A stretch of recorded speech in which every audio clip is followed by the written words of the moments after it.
Alors la crise de l'apocalypse est arrivée en janvier 2013 et c'est quand un nuage très toxique s'est abattu sur tout le nord du pays et notamment la capitale.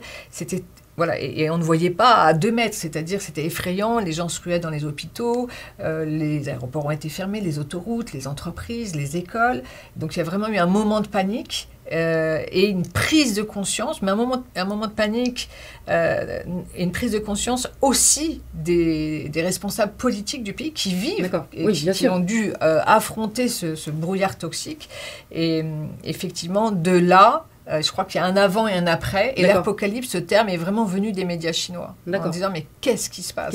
C'est-à-dire, on savait que la pollution était importante. Et là, vraiment, c'était un trop-plein. Et voilà, ça s'est abattu sur tout le nord du pays. Et puis avec des répercussions, tu dis qu'il y a beaucoup d'enfants très petits qui ont de l'asthme, qui vivent sous respirateur.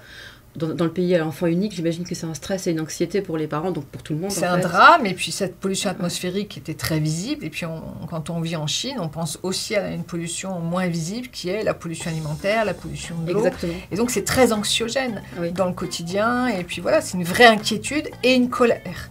Et donc, à cette période de l'apocalypse, on avait jusqu'à 500 manifestations par jour de la population qui demandait des comptes aux entreprises polluantes et qui exprimait sa colère contre le laxisme des autorités locales.